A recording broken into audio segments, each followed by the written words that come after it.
saya NIM 052. Berkaitan dengan wawasan Nusantara, kali ini saya akan menceritakan wisata bersejarah di Kota Ngawi, yaitu Monumen Suryo.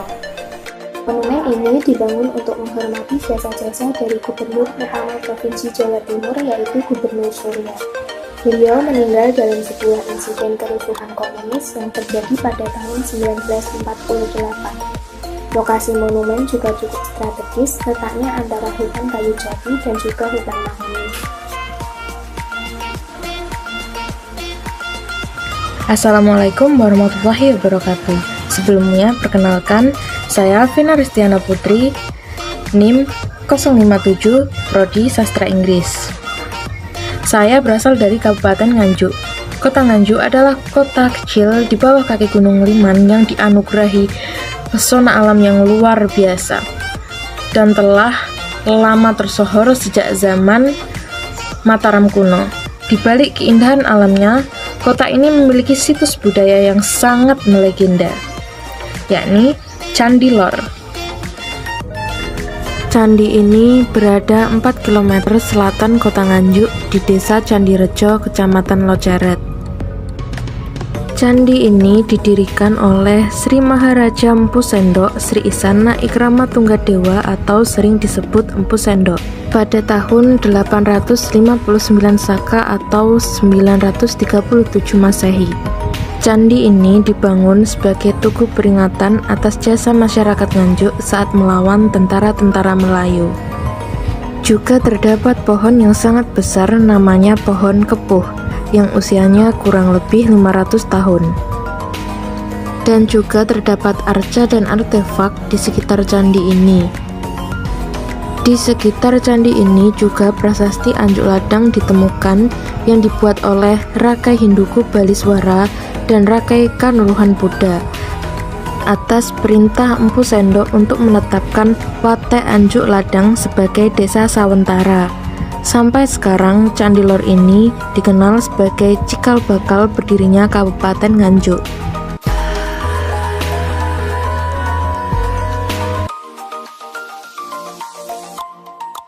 Di kesempatan kali ini, saya akan berbicara tentang wawasan Nusantara yang ada di kota saya. Dan kali ini saya akan memperkenalkan salah satu pariwisata yang ada di Kediri, yaitu wisata Gunung Kelut. Gunung Kelut sendiri adalah salah satu gunung berapi yang masih aktif dan terakhir kali mengalami erupsi pada tahun 2014. Dan Gunung Kelut ini terletak di antara 3 perbatasan kabupaten, yaitu Kabupaten Kediri, Kabupaten Blitar, dan Kabupaten Malang. Dan di Gunung Kelut ini sendiri terdapat berbagai objek wisata yang bisa kita kunjungi. Yang pertama adalah Kawah Gunung Kelut. Nah, di kawah ini menyajikan pemandangan yang begitu indah dan menyejukkan. Dan di sepanjang perjalanan menuju kawah ini terdapat banyak gazebo yang ya bisa digunakan untuk istirahat atau sekedar hunting-hunting foto gitu. Dan ketika kita tiba di kawahnya sendiri itu terdapat larangan seberapa jauh kita bisa menikmati pemandangan kawah tersebut. Dan yang selanjutnya adalah puncak Gunung Kelut. Di puncak Gunung Kelut sendiri itu terdiri dari puncak Kelut yang merupakan puncak tertinggi, letaknya yang berada di sebelah timur kawah, dan puncak Gajah Mungkur di sisi barat, dan juga puncak Sumbing di sisi selatan. Dan puncak-puncak tersebut merupakan hasil dari sisa-sisa letusan pada zaman dahulu kala. Dan selain dengan mendaki, kalian untuk menuju ke puncak Gunung Kelut itu sendiri, kita bisa menggunakan jasa off-road. Dan yang terakhir, the most interesting objek wisata yang ada di Gunung Kelut adalah Mystery Road. Jadi seperti namanya, di Mystery Road ini ada sebuah misteri yang belum terpecahkan, yaitu misteri ketika kita sedang berada di Mystery Road ini. Jadi Mystery Road ini penampakannya seperti ini, seperti jalan tanjakan pada umumnya. Cuma ketika kita menaiki sebuah kendaraan di Mystery Road ini, kita otomatis kan harus menanjak karena bentukan dari jalannya ini adalah tanjakan. Tapi ketika kita mematikan mesin kendaraan itu akan tetap melaju gitu. Dengan waktu itu ada yang memberikan sebuah pembuktian dengan cara meletakkan botol aqua yang diisi dengan air pada titik terendah yang ada di jalan tersebut. Dan memang benar yang terjadi itu adalah botol itu bergerak, tetap melaju bergerak memanjak di jalan itu. Nah, jadi buat kalian yang masih penasaran, kalian buktikan sendiri ya dengan datang ke wisata Gunung Kelut ini. Dan untuk saat ini karena masih pandemi, dan jika kalian datang ke sini tolong patuhi protokol kesehatan. Dan juga sebelum kita masuk, untuk saat ini kita harus menunjukkan bukti kalau kita sudah melakukan vaksin dengan cara scan barcode. Saya kira cukup sekian dari saya untuk memperkenalkan kepada kalian salah satu wisata yang ada di tempat saya. Terima kasih. Assalamualaikum warahmatullahi wabarakatuh. Sebelumnya perkenalkan, nama saya Adelia Syafania Putri. Saya dari Prodi Sastra Inggris. Saya berasal dari Kediri, Jawa Timur. Di kesempatan kali ini saya akan menjelaskan tentang wawasan Nusantara yang ada di kabupaten saya atau kota asal saya, yaitu Kota Kediri. Nah, di sini saya akan melanjutkan penjelasan dari teman saya yang bernama Naila. Naila menjelaskan tentang wisata yang ada di Kabupaten Kediri, yaitu Gunung Kelut.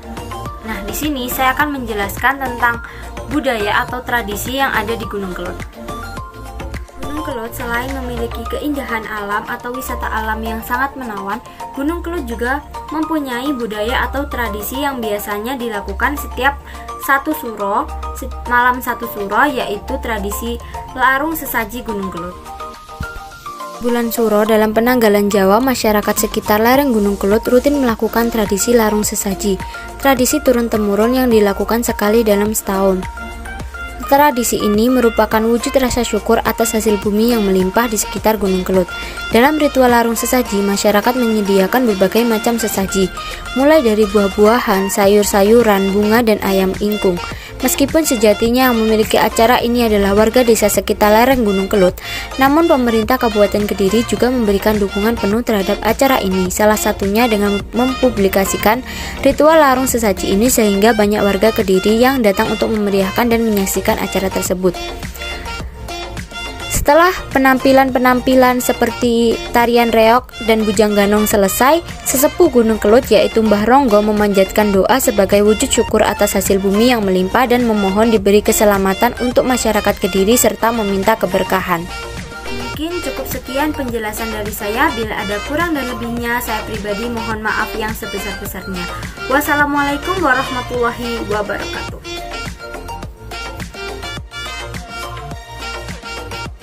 Assalamualaikum warahmatullahi wabarakatuh. Di sini saya akan menjelaskan tentang Pantai Kelapa yang ada di Kabupaten Tuban. Pantai Kelapa terletak di bagian timur Kabupaten Tuban, tepatnya di daerah Panyuran, Kabupaten Tuban. Pantai ini dinamai dengan Pantai Kelapa dikarenakan di sisi pantainya terdapat banyak pohon kelapa. Kondisi Pantai Kelapa tersendiri masih tergolong cukup alami. Areal pantainya yang cukup lebar dengan lingkungan sekitar pantai yang bersih dan ombak yang tidak terlalu tinggi. Saat berkunjung ke pantai ini, Anda dapat bermain pasir dan air di pinggir pantai, berjemur, menikmati sunset di sore hari, berburu foto, memancing, dan lain-lain. Jika Anda mau, Anda juga diperbolehkan untuk menggunakan pantai ini sebagai lokasi untuk menyelenggarakan aktivitas outbound dan kemah. Halo, perkenalkan nama saya Dina dari Trenggalek, Fakultas Ilmu Sosial dan Ilmu Budaya, Program Studi Sastra Inggris, Universitas Trunojoyo, Madura. Di sini saya akan memperkenalkan salah satu tempat wisata di daerah saya, yaitu Hutan Kota. Wisata Hutan Kota Trenggalek atau yang akrab disebut dengan HUKO merupakan bagian dari kawasan Gunung Jaat Trenggalek yang berlokasi di wilayah Kecamatan Trenggalek, Kabupaten Trenggalek. Kawasan HUKO Trenggalek memiliki udara yang sejuk dan asri khas suasana pegunungan, meskipun letaknya di pusat kota Trenggalek. Di dalam area HUKO terdapat beberapa jenis tanaman dan hewan yang bisa digunakan sebagai sarana edukasi bagi pengunjung yang datang. Selain menawarkan pemandangan yang mempesona, rindang, dan sejuk, HUKO dikelola sekreatif mungkin untuk menambah daya tarik wisata. Pengunjung bisa menikmati keindahan sunset dan sunrise dari atas Bukit Jaas, dan pengunjung juga dimanjakan dengan panorama dan keindahan kawasan kota Trenggalek dari atas bukit. Banyak fasilitas yang disediakan untuk pengunjung seperti area bermain, taman, gazebo, outbound, dan pasipan buko, dan yang lebih menariknya lagi, pengunjung bisa berkeliling menikmati keindahan buko dengan berkuda. Untuk masuk kawasan buko ini free biaya alias gratis, hanya membayar biaya parkir yaitu 2.000. Dan jangan lupa tetap menaati protokol kesehatan, pakai masker dan cuci tangan. Terima kasih. Teman-teman, perkenalkan nama saya Sihatur Afia. Saya mahasiswa Universitas Trunojoyo Madura, program studi sastra Inggris dari Jepara. Nah, tujuan saya membuat video kali ini adalah untuk memperkenalkan identitas kota asal saya, yaitu Jepara. Sesuai dengan tema, saya akan mengambil salah satu tempat wisata yang paling terkenal di daerah Jepara, yaitu Karimun Jawa. Nah, Karimun Jawa ini sendiri terletak di luar Pulau Jawa, tetapi masih masuk Kabupaten Jepara. Oleh karena itu, jika kita ingin ke sana, maka satu-satunya transportasi yang kita gunakan, yang bisa kita gunakan adalah transportasi laut, yaitu kapal. Jarak tempuh untuk bisa sampai ke sana sendiri tergantung budget kita maupun transportasi yang kita gunakan. Jika kita menggunakan kapal biasa, maka butuh waktu sekitar 5-6 jam untuk bisa sampai ke sana. Jika kita menggunakan kapal feri, maka hanya butuh waktu 1 jam sampai 2 jam untuk bisa sampai ke sana. Nah, perjalanan yang lama ini akan terbayarkan jika kita sudah sampai ke sana, karena pemandangannya memang sangat indah, teman-teman.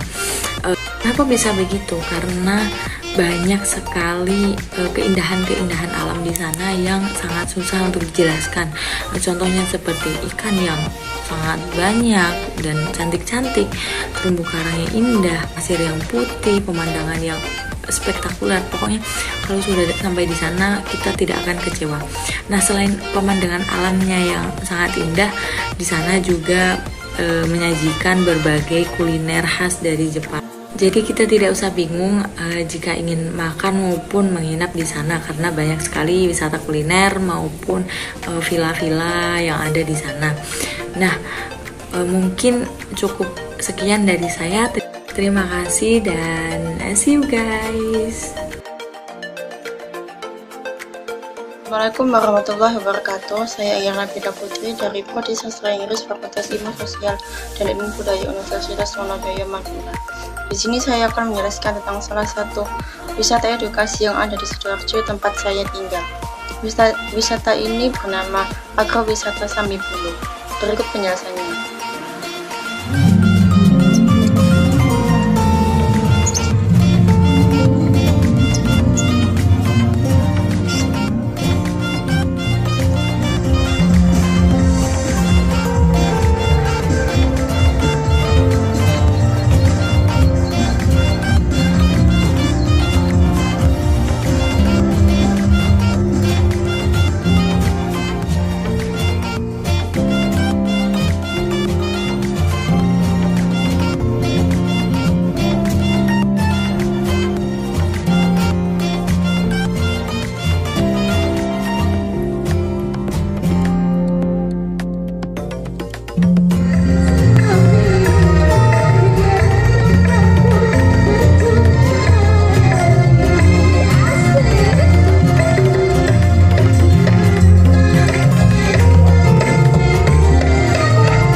penjelasan dari saya. Wassalamualaikum warahmatullahi wabarakatuh.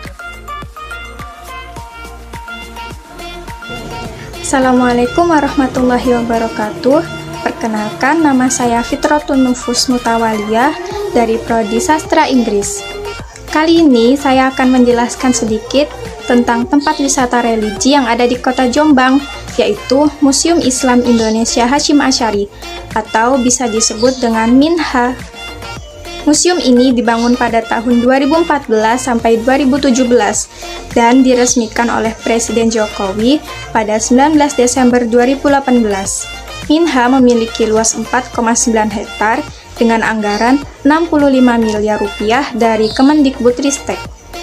Museum ini berada di kawasan wisata religi Makam Gus Dur, Pondok Pesantren Tebu Ireng, Jombang, dan dibuka akhir pekan saja karena masih dalam masa pandemi COVID-19.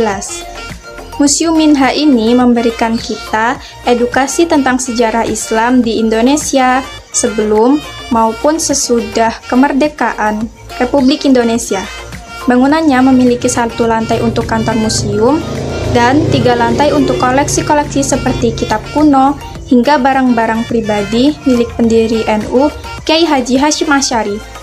Memang koleksinya belum terlalu banyak karena museum ini masih dalam proses pengembangan. Kemudian, MINHA buka pada jam 8 pagi sampai jam 4 sore dan tidak dipungut biaya alias gratis. Jadi, itu saja yang dapat saya sampaikan tentang wawasan Nusantara di Kota Jombang. Terima kasih dan Assalamualaikum warahmatullahi wabarakatuh. Assalamualaikum warahmatullahi wabarakatuh. Pada video penugasan petik kali ini, perkenalkan, nama saya Asma Konita dengan NIM 054 dari jurusan Sastra Inggris kelas 1B. Akan sedikit memperkenalkan salah satu wisata ramah rakyat di Lumajang yang murah meriah, yaitu alun-alun kota Lumajang. Alun-alun ini telah berdiri sekitar 1 abad lamanya, yang mana bentuknya tidak jauh beda dengan prototipenya yang timbul pada abad ke-17, yakni adanya perpaduan antara budaya Jawa dan budaya Islam, yang dipelopori oleh Sultan Agung Hanyokrokusumo di Kerajaan Mataram Islam, tepatnya di Jawa Tengah. Pada tahun 1633 Masehi, Sultan Agung melahirkan kalender Jawa yang Islami, yang mana kita kenal sebagai kalender Hijriah, yang mana pada tahun itu juga Sultan Agung membangun tanah lapang yang disebut alun-alun di sebelah utara keraton yang bentuknya persegi 4. Kemudian di sebelah barat dibangun Masjid Kratin dan di tengah alun-alun ditanam pohon beringin. Tipe alun-alun ala Sultan Agung ini kemudian menjadi pola anutan di kota-kota di Pulau Jawa dalam lingkungan Kerajaan Mataram, tidak terkecuali alun-alun kota Lumajang. Kapan alun-alun kota Lumajang dibangun? Hingga saat ini belum diketemukan data-datanya, namun diperkirakan alun-alun itu dibangun lengkap beserta arena pendukungnya pada paruh akhir abad ke-19. Kemudian, pada tahun itu juga terjadi penanaman pohon beringin di tengahnya, yang kemudian pada dekade terakhir pohon beringin di alun-alun tersebut tumbang dan sekarang digantikan oleh pohon beringin yang baru. Di alun-alun kota Lumajang ini termasuk alun-alun yang ramah anak karena memiliki area playground di dalamnya, dekat dengan masjid dan juga tempat bermain yang sangat-sangat luas. Biasanya pada hari Ahad atau hari libur lainnya, masyarakat sekitar mengadakan adanya Car Free Day, yang mana masyarakat Lumajang berbondong-bondong ke alun-alun Lumajang untuk melakukan beragam aktivitas seperti olahraga, bermain, berbelanja, hingga berkumpul bersama sanak keluarga. Alun-alun Lumajang ini juga terletak memiliki satu pendopo dengan dekat juga dengan kantor Bupati Lumajang. Juga ada lapas penjara kelas 2 dekat dengan BNI juga. Dan yang terakhir dekat dengan Polres Lumajang. Sekian, terima kasih dan mohon maaf apabila ada kesalahan. Wassalamualaikum.